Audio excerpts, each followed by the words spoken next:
Go to Seattle's Pike Place Market and buy a few bouquets of dried opium poppies with the big giant bulbs. And then turn those poppies into a powder in a coffee grinder and make tea and drink the tea and then get high as shit from the tea. And then your partner at the time will say, Alex, you should never do this drug again. And you never do. And you're still alive. And you're able to do a podcast. Yo, I'm a tortilla. I'm a tortilla, baby. Welcome to the Doomed Planet Podcast, Episode 9, Toking the Dragon, Opium in the Pacific Northwest. We're going to save the contemporary opium stories for a future episode. This time around, we're going to look at opium in the old days, the late 19th and early 20th century, when the people were racist, or somehow, if that's possible, more racist than they are today. Especially people that wrote for the newspapers. Opium obviously has been a popular drug for thousands of years. People in the United States were acquiring a taste for it. By the late 18th and early 19th centuries, you could buy laudanum, which is a tincture of opium, at your local pharmacy. Many thousands of Chinese immigrants were working on the West Coast building the railroads, and they also enjoyed opium, and that kind of opened up the market. Believe it or not, the opium for this part of the world was refined in Victoria, British Columbia, Canada, and then made its way to Seattle and San Francisco and beyond. Before we dive into this opium thing, I just want to say that I've been fighting to do this podcast really against all odds. Not against all odds as in I'm a refugee fleeing Syria or Guatemala, but, well, let's see, we've had to pull both of our kids from the Seattle public schools. One of the reasons is an abusive, psychotic teacher that defamed me, and hopefully we'll do an episode about her if she commits any more or is charged with any more crimes in the future. And we're also helping to homeschool another kid. And so that has shattered my plans to have 2 free mornings every week where it's just silent and I'm in the studio with only the danger of dogs barking, but no children. So I've just got to say, for the next 4 months, you may hear some audio anomalies. I just can't keep rushing up out of the studio to say, quiet, stop stomping. So that's just the way it's going to be, and I'm at peace with that. We also have a singing pipe that hasn't been fixed yet, and that's a pipe that leads right through the basement studio up to the kitchen that is making a humming, wheezing, piercing, maddening noise. So those are the things I have to deal with. Plus, both parents are working. And anyway, back to the podcast. Yo, I'm a tortilla. I'm a tortilla, baby. I got cheese. I got beans. I got the little bit of meat and Sour cream. One thing we're going to cite extensively here at first is the CINARC website. That is the Chinese in Northwest America Research Committee. They have this great page, Opium in the Pacific Northwest, 1850s to 1930s. According to the CINARC page, up until about 1908, when opium became illegal in the U.S. and parts of Canada, and it became harder to buy opium or laudanum, for example, in a pharmacy, and then impossible, opium use was widespread, especially among Chinese immigrants. So when they outlawed that and took the laudanum out of the pharmacies, that was really, at the turn of the 20th century, that's really the start of the modern war on drugs. And if you make something illegal, people are still going to want it. It just diverts the profits from a legitimate corporate entity to the underground, which is as it should be. So we're going to rip extensively from the CINARC webpage just for you fans of plagiarism. This is not plagiarism because we always cite our sources. Plagiarism is a concept that's very popular among history podcasters, I notice.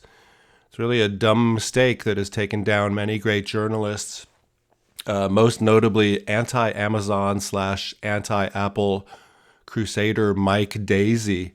Believe it or not, I saw his first fucking show in the back of an internet cafe. It was called 99 Dog Years. And that was in the late 90s. It was about 600 feet away from my apartment at the time. And shortly after that, the Speakeasy Cafe burned down. So gosh, there's always a stigma attached to hard drug use. And so we have Opium in Chinese America from the Sinark webpage. We, the editors, realize that the subject of Chinese opium use in 19th century North America can cause unease and controversy. However, we think it is important, especially in the Pacific Northwest.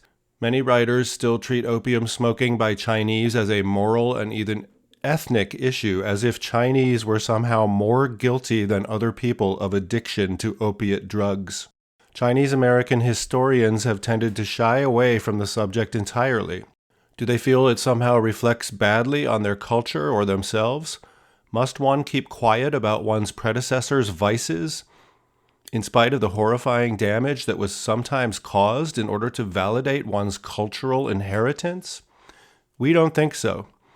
Opium use among Chinese immigrants was very widespread, economically important, and until 1908 or 9, perfectly legal in most parts of the United States and Canada.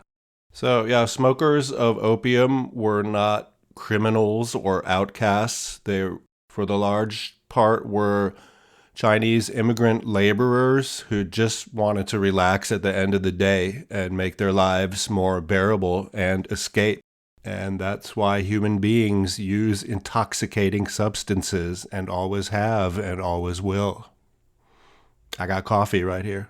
Quote, opium made hard lives more bearable and, perhaps due to easy availability and modest prices, seems not to have caused nearly as much violent crime as alcohol did then or as opioid drugs like heroin and OxyContin do nowadays.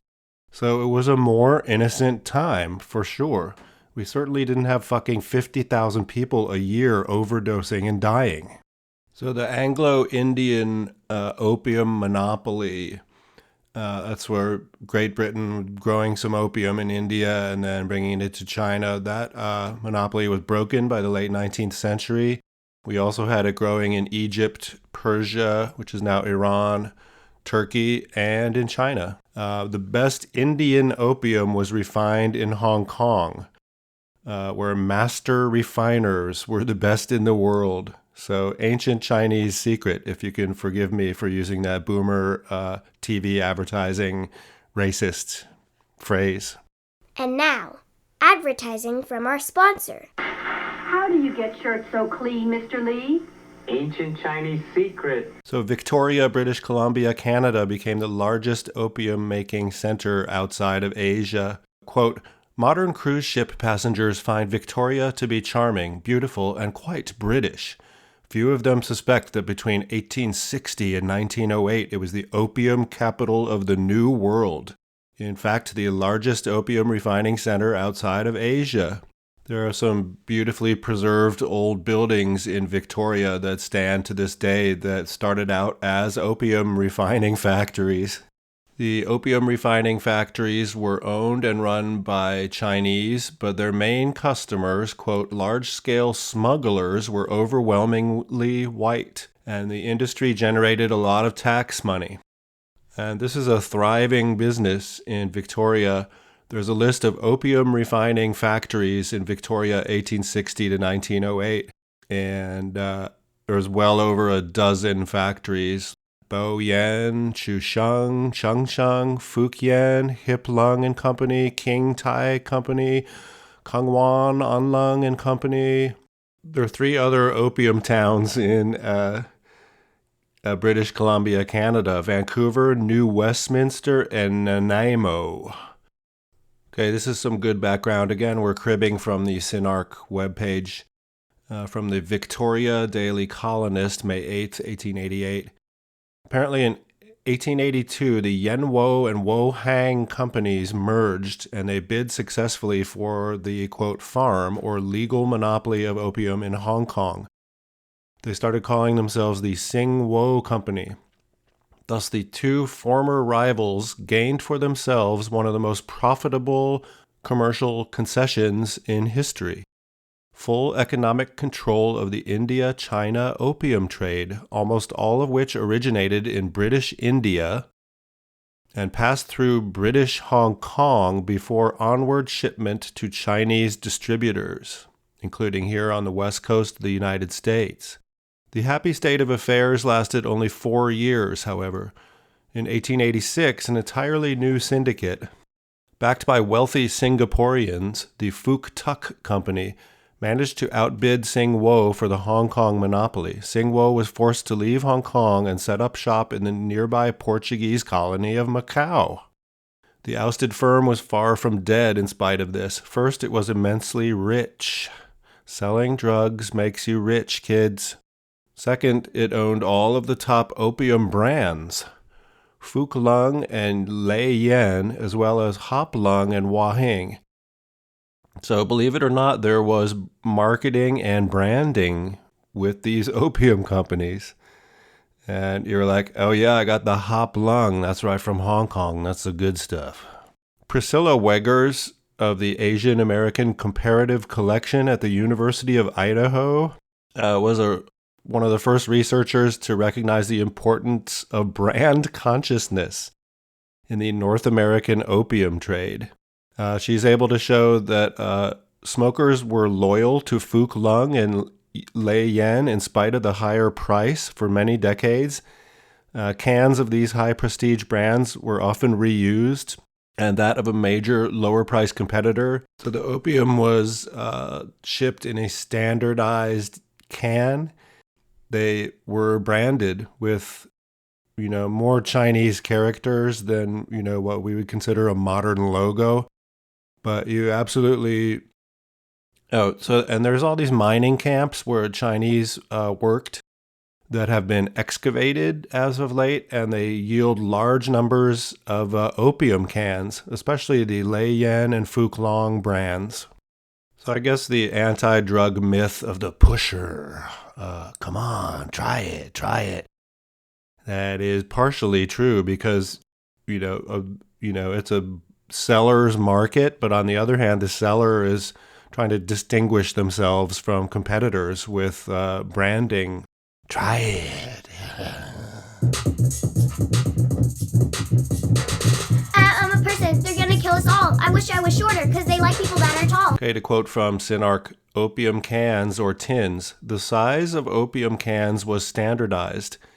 Each held exactly 5 Chinese ounces of refined opium, which would be about 6.5 ounces, usually calculated as a half pound by the customs service.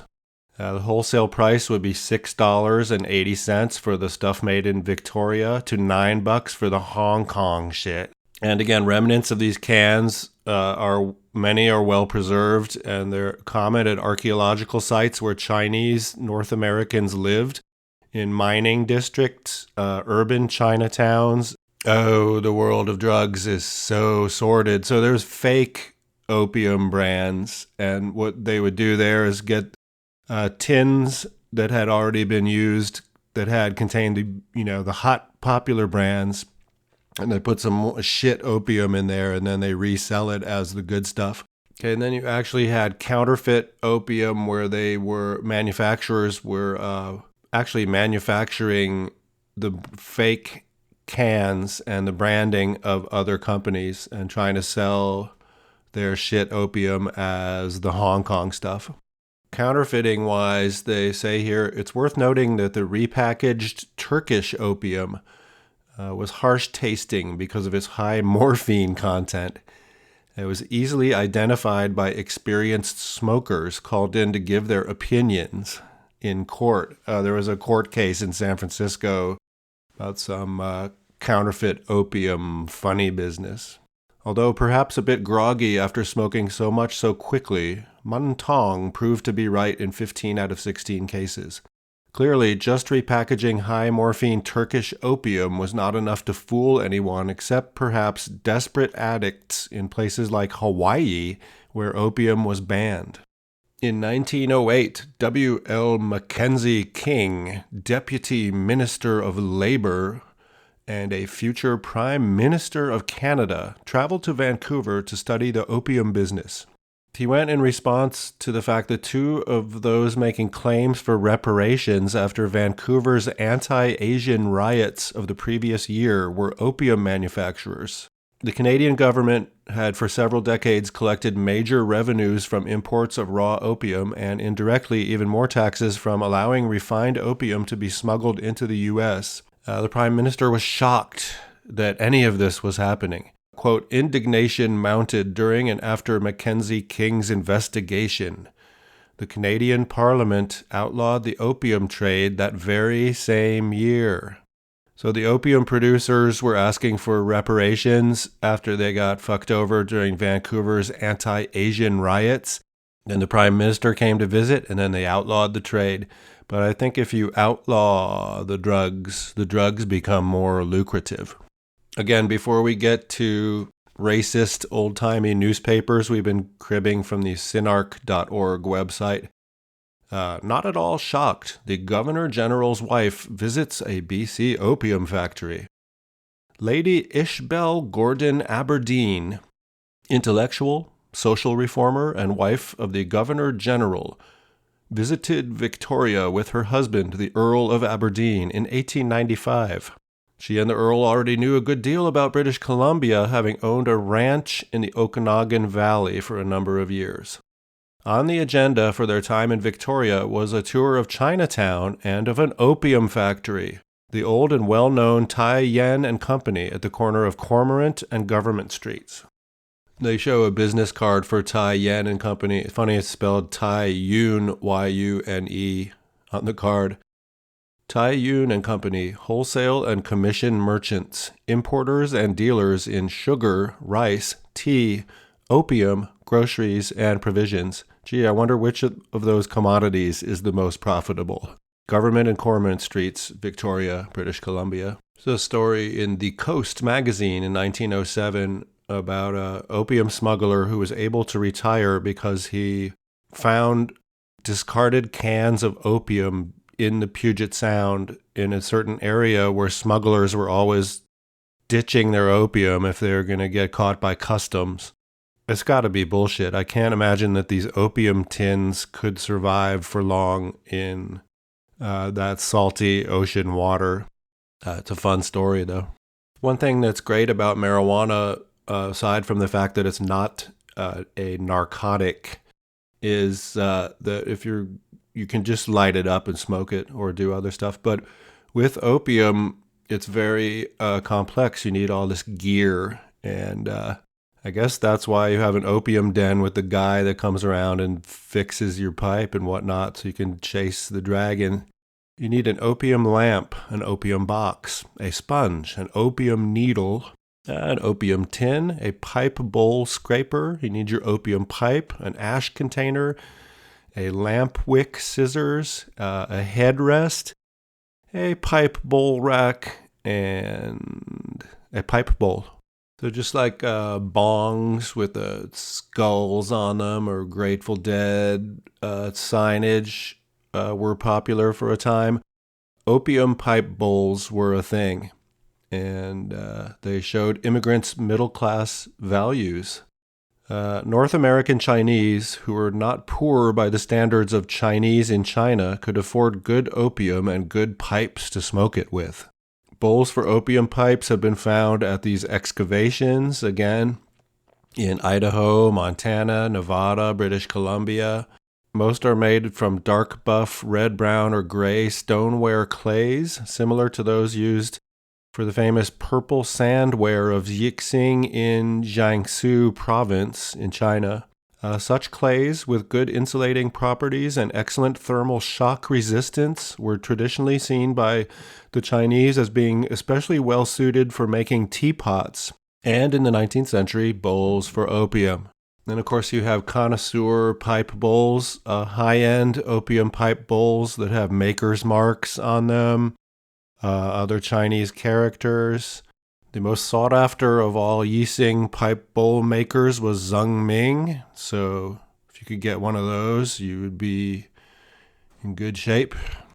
And of course, you need your opium lamp. There's so much stuff that you need to be an opium addict successfully. There's a picture of a lamp bought for a low price in a Seattle area antique mall. It has made in Hong Kong stamped into its brass base, probably from the 1940s.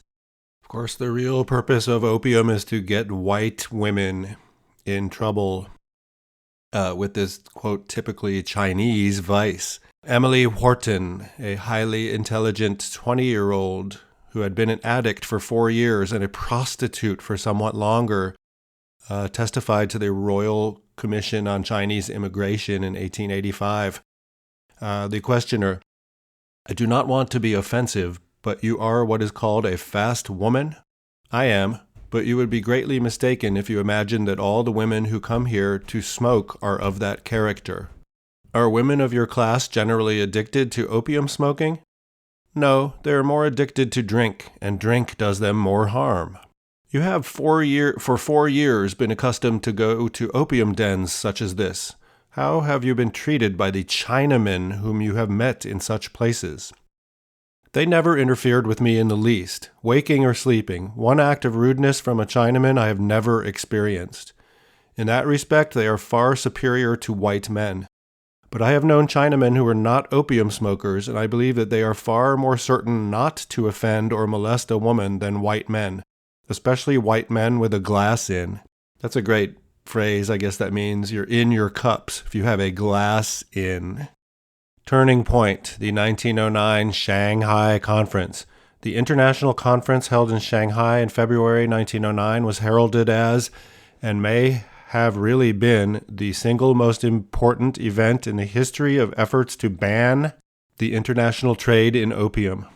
One effect of the conference was that the United States Congress realized that the time had come to enact a serious anti-opium law, and they passed an anti-narcotics effort that same year.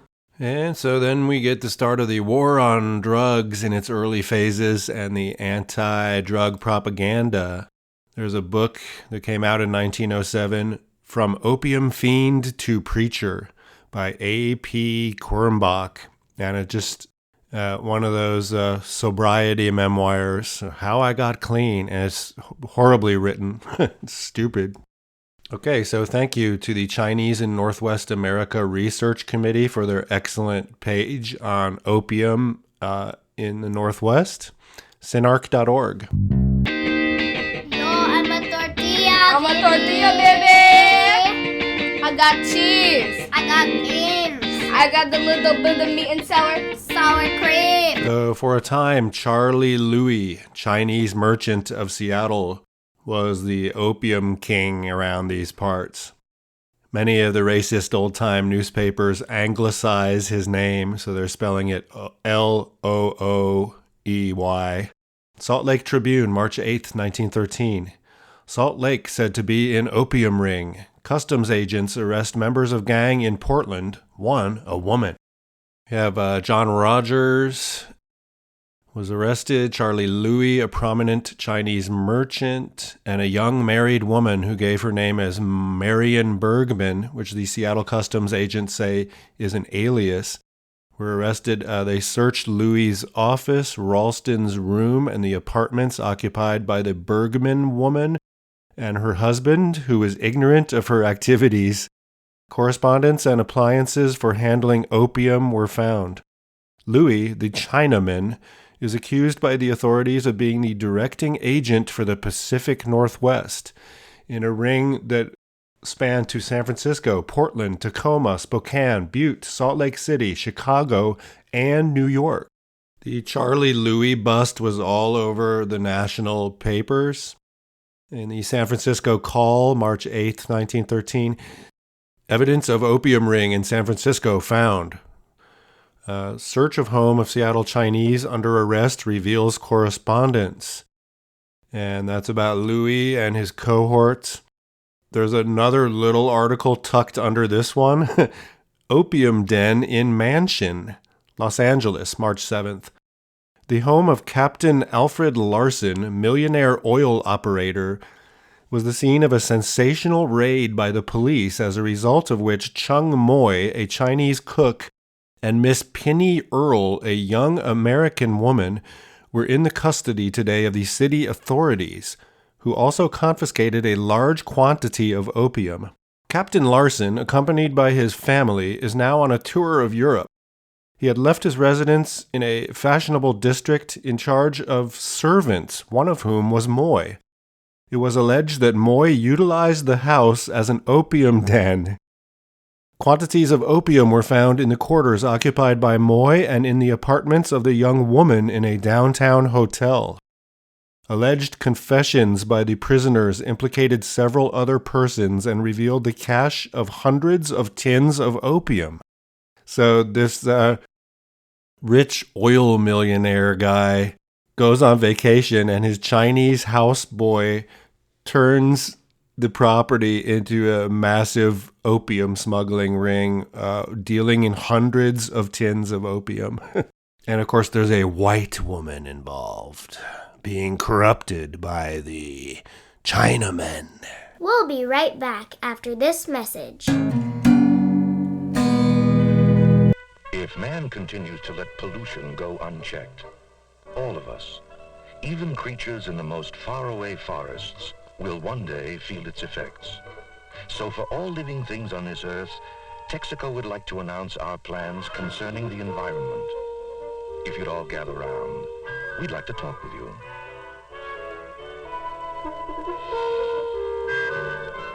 At Texaco, we've created a new department for environmental protection. It's made up of Texaco people who are dedicated to finding ways to protect the earth, the air, and the water. The Daily Alaskan, May 23, 1907. Mad mess. Seattle white woman visits opium den. Special dispatch to Daily Alaskan. Seattle, May 22nd. A number of white women of good families were discovered night before last in an opium den, which was raided by the police. The names of the women have been kept quiet. Here on the Morning Call, January 9th, 1894. The Opium Ring, another alleged member now in jail. A doctor, the informer. Frederick Miller was arrested by Deputy Special Customs Inspector Chappelle on Saturday night on the charge of having smuggled 1,500 pounds of opium into San Francisco. Some months ago, 2 seamen on the schooner Emerald were arrested in Sacramento for having in their possession unstamped opium manufactured in Victoria, British Columbia. There is no law to punish a person for having unstamped opium in his possession. That would be the customs stamp or the proof that you paid a duty on that, unless it can be proved that the person smuggled the drug. So again, no one's facing life in prison for smuggling the hard narcotics back in 1894. So yeah, I wouldn't wish being addicted to narcotics on my worst enemy, but there are cures. The Keeley Cure, this is from The Ranch, June 1st, 1906. For the liquor, opium, and tobacco habit, all drug addictions, and nerve exhaustion. That would be at the Keeley Institute. There's only one in Washington or British Columbia. That's in Seattle, Washington. 1120 Kilbourne Street, Green Lake. Tortillas. Oh, yeah. It's supposed to be Tortillas. Oh, tortillas. This is supposed to be a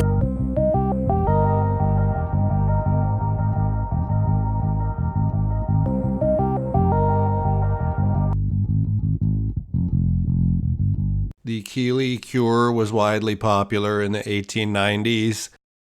So yeah, injections of bichloride of gold made Dr. Leslie Keeley a rich man. He was right about one thing. His slogan was, "Drunkenness is a disease and I can cure it." Well, he's right about the first part, not the second part. The Butte Daily Post, August 9th, 1917. arrested at border with basket of opium. Again, 1917, this stuff has been illegal for a while. Seattle man had $1,760 worth of dutiable goods in his possession. Bellingham, Washington, August 9th.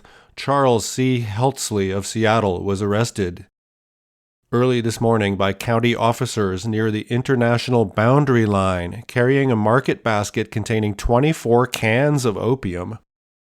And on his person were found 8 additional cans of the drug, 4 in his pockets and 4 wrapped about his body in a towel.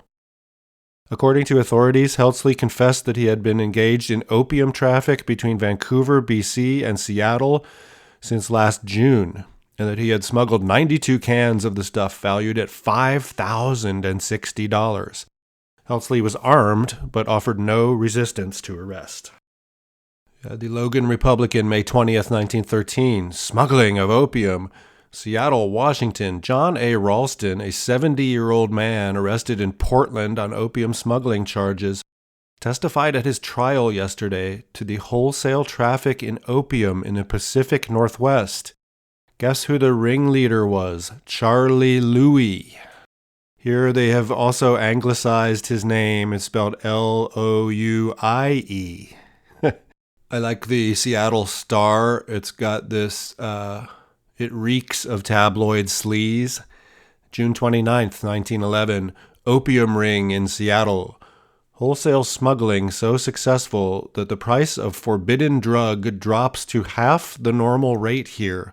Wily Chinese charged with employing white agents to bring opium to Seattle.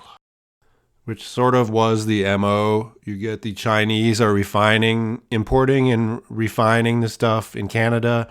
Then they get the white smugglers to ship it to Seattle down to their Chinese buddies.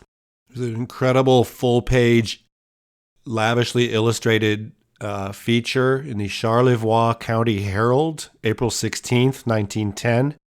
How Opium is Smuggled by Elliot Flower.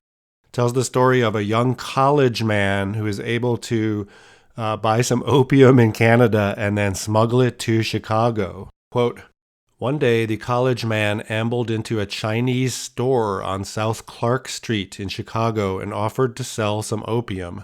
He never had sold any here before. Just why he should have tried it this time I can't say, for he certainly had other markets, but there doubtless was some reason that seemed to him sufficient. Perhaps his other markets were glutted. Perhaps he had been informed that he could get a better price here. Anyhow, it was the big mistake of his career as a smuggler.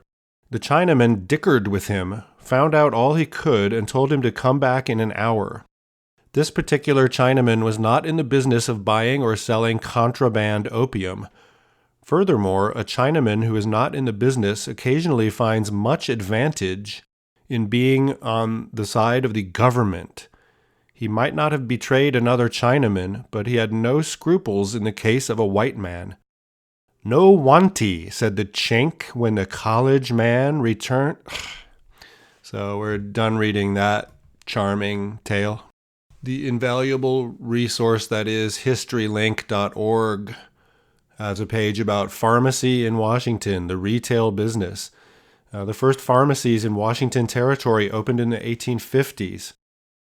Calling them pharmacies is a stretch. One opened by Dan Kaiser in Olympia in 1852 also served as a meat market. Bona fide pharmacies came quickly. The first pharmacy opened in Olympia in 1853. Retail pharmacies in the 19th century, they were, quote, a far cry of what they were today. Bartell's Drug Store in Seattle opened in 1890. At the time, George Bartell sold a lot of plant extracts, bloodroot, belladonna, foxglove, also medicinal chemicals, and crude opium. Many pharmacists kept 15-pound blocks of opium on hand. If a customer came in complaining of pain, the pharmacist could just cut a chunk off the block and hand it to the customer, who would soon be feeling much better. Also from History Link, Spokane in eastern Washington had a thriving Chinatown and an opium scene. Bags of opium wash up on Vashon Island, spring of 1895. I love the stories where the drugs being smuggled have to be pitched overboard and then some lucky citizen finds them. Again, a reminder, our audio quality is out the window for the next few months because we're homeschooling two of our children and part-time another kid.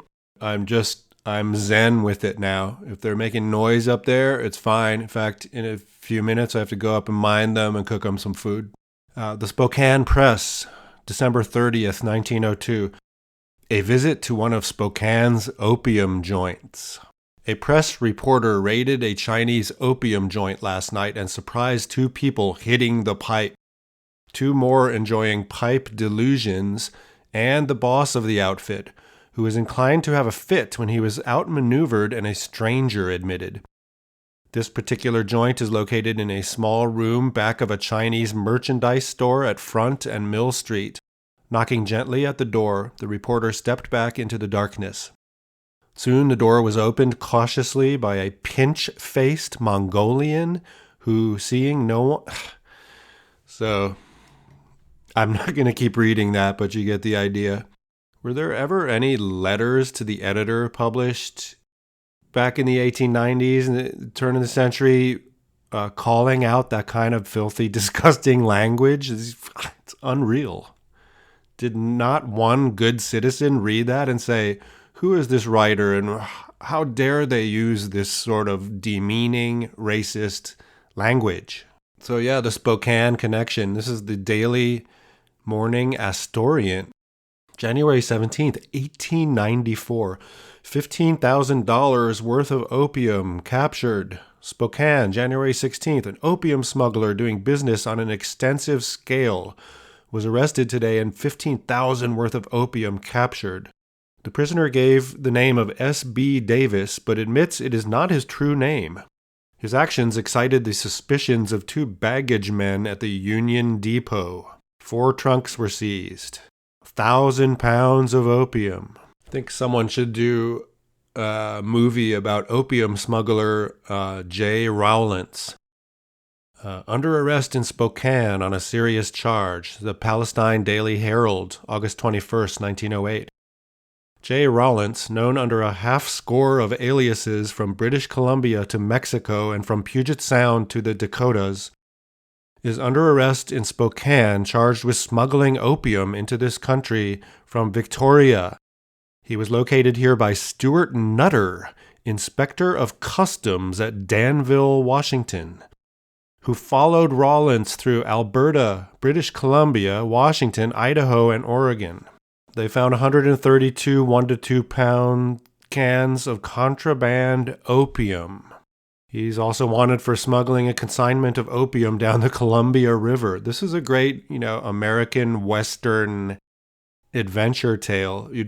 For this movie, you want to have half of it be the Chinese side and talk about maybe even Mr. Louis. And he could be the Chinese part of the story, which actually would be just as interesting. So right now in the United States, there's a horrible epidemic. 50,000 or more people are dying from overdoses every year. And back in the old days, again, things were less harsh, and you really had to work to kill yourself from an overdose of opiates. The Tacoma Times, April 25th, 1904. Death via the laudanum route. Seattle. Daniel Hogan, supposed to have been a Montana farmer, closed his career sometime last night by drinking 6 bottles of laudanum. He was found dead in room 34 of the St. James Hotel. Hogan had been drinking heavily for several days and was considerably in the company of a woman known as Jenny Word. To her, he had on Saturday declared his intention of ending his life. She did not believe he would do such a rash thing. When he failed to put in an appearance at the Puck Saloon, which they had been frequenting, She went to the hotel and saw the clerk stating that she believed Hogan had committed suicide. Such was found to be the case on entering the room. The body lay across the bed, cold in death, and beside it 6 empty laudanum bottles. On a stand nearby, as if the amount of laudanum would not answer his desperate purpose, were 2 other bottles of deadly poison, one of arsenic and another of strychnine. God.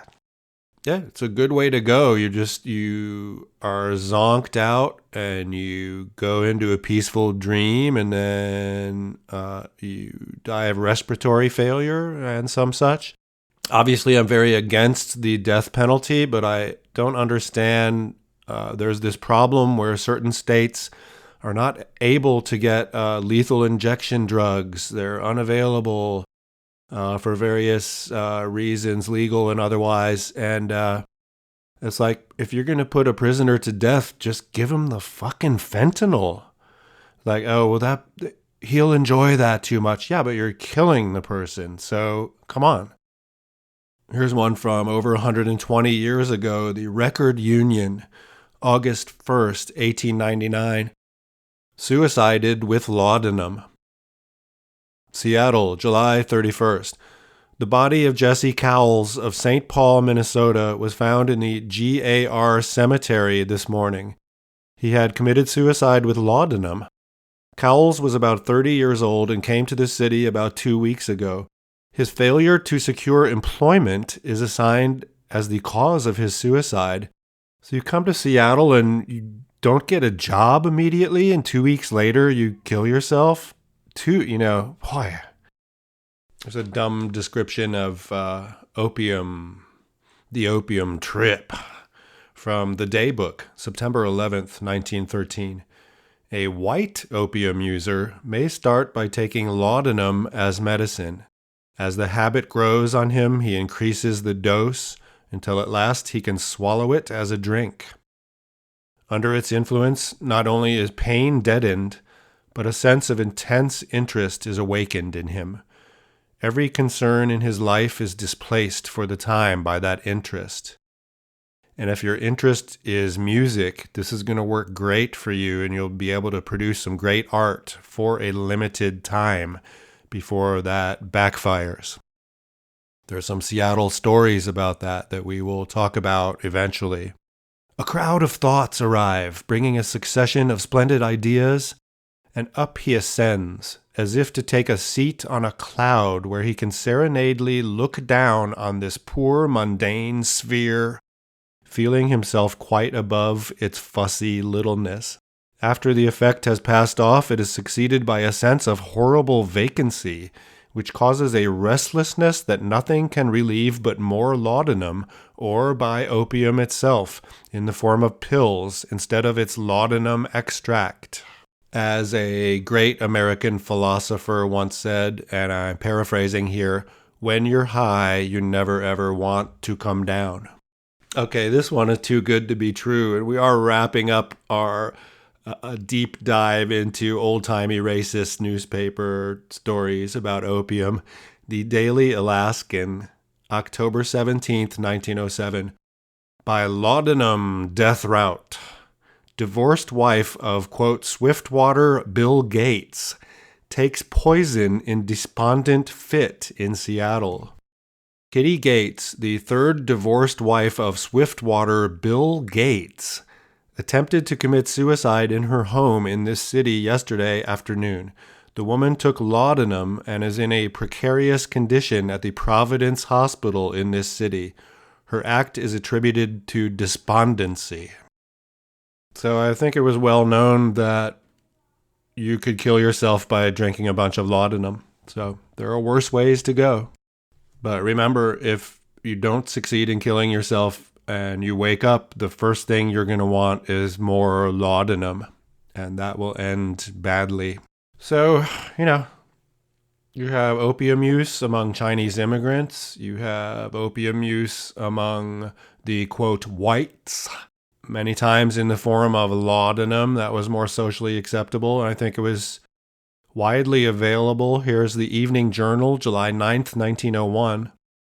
All drugs and patent medicines at cut prices at the Dr. W.P. Miller Pharmacy. Jamaica ginger, laudanum, extract vanilla, and all tinctures at 5 cents per ounce. Other druggists charge you 10 cents per ounce. Of course, you are aware that we have been selling you patent medicines cheaper than any cut-rate place in town for years. We have held the prices down and therefore merit your trade. We sell the finest of fine drugs. Everything cash. It's got to be cash in the drug world. So that's it for the opium in the old days. It was a thriving business. Yeah, I tried opium once. I turned all cold and clammy, and that was it. And I've got advice for you kids. Don't ever try this drug in any form. And you will be successful in life. And so we'll wrap up our show with some odds and ends here. I wanted to do a podcast shout out for Michael Moore. Podcast shout out. He has a new podcast called Rumble that, like our podcast, was designed to come out starting at the beginning of the year. And he has a great philosophy. He's like, I'm not making any films right now. The biggest impact that I can have is if I do a podcast. And he's great at it. He's got the gravelly smoker's voice, and he's got the Midwest charm and the progressive politics. And it skyrocketed up the charts coming out of nowhere. And he built a podcast studio for his apartment in New York, and then another one for his house in Michigan. And I think he fully appreciates the no budget nature of this, and also the fact that you can reach an unlimited number of people without the gatekeepers. There are a lot of ways to go get a syndicated podcast. You don't have to pay anyone, and you don't have to necessarily go with one tech monopoly or another, and your reach can be unlimited, and more power to him. I love Michael Moore. A funny story, when Roger and Me came out, that was his first movie, I had just graduated from film school. I walked out of that theater and I said, everything I had just learned, and I was studying documentary film too, everything I just learned in college was wrong, and it was a waste of money and a mistake, and my work improved after that point. Podcast shout out. Podcast shout out. Yes, the various sections of this podcast that we never get to. For mailbag, we have Summer. She's an art student in Canada, and she paints gruesome pictures of Jeff Bezos. And if you look for her on Twitter, she made Jeff Bezos guillotine earrings, and those are really cool. Facebook peek. I am celebrating almost 30 days of Facebook sobriety. I deleted my account. I still have a bunch of fake accounts in case I need to use Facebook for, say, Facebook Peek, but we're going to change the name of that section to Social Media Peek. Anyway, cannabis sleazeball Stephen D'Angelo posted on Facebook, the cannabis industry continues to go and evolve. Back in the day, we always dreamed of cartons of pre-rolled joints, but I never imagined a Blues Brothers band. Thank you, Jim Belushi, for your kind hospitality and warm friendship. Looking forward to my next Belushi farm visit. Jim Belushi has disgraced the good name of his brother by branding some legal cannabis in Illinois, I'm guessing, with Blues Brothers signage. Oh, I guess Dan Aykroyd is down with that. He has to be. Also in the news is Boeing, a disaster of a company and America's greatest welfare queen. This is an ad from 1945. Help wanted to build the B-29 Super Fortress, the big new Boeing bomber. Facts about this urgent appeal. Free transportation to Seattle, Washington. Both men and women are eligible, married or single. Men are especially needed right now. America needs your help in this vital war work. Boeing, building for victory. And the B-29, of course, was used to firebomb civilian populations in Germany and Japan. So Boeing has always been a shit company. But now I think Charles Mudady was on Seattle's KUOW talking about this, had a good point. Boeing needs to be nationalized. It's going to fail as a company. We all know that. But despite the no-bid contracts for weapons of war and destruction and murder, nuts. So yeah, I quit Facebook and I downloaded all their so-called information that they have on me. I took screenshots of everything and did a database of all my friends. And such an odd thing. For example, Bruce and Jonathan, they co-founded Sub Pop Records. They were my Facebook friends, but I literally probably met each of them once or twice and maybe have been in the same room with them or something at a bar or watching a show a few times. But I mean, not really friends. On the other hand, I really admire their work and it's interesting seeing their lives.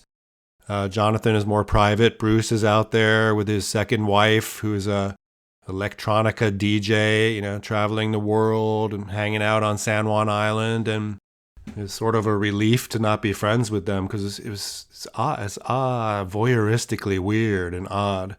But again, those two guys, they're more in the celebrity category where they have thousands of friends. Ask yourself, if you want to clear out some of your friends that you don't know and whatnot, ask yourself how long that will take if you have 4,000 friends and it takes 3 minutes to delete each friend. Okay, and so that wraps up episode 9 of the... the future of life on Earth, I'm not so sure. I mean, the planet is doomed in a sense, but that's billions of years from now. But is there going to be any life on Earth? I think so. I think there'll be, unicellular organisms, bacteria and whatnot, and maybe some tardigrades. Definitely tardigrades. And the humans that are now in power who still sort of have the ability to attempt to reverse these mass extinctions and this climate disaster, they are retardigraded. Doomed Planet is part of the Wild World News Network. Some of our music is by DJ Cat. Goodbye. 5, 6, 7, 8. Goodbye, this is the end of the song.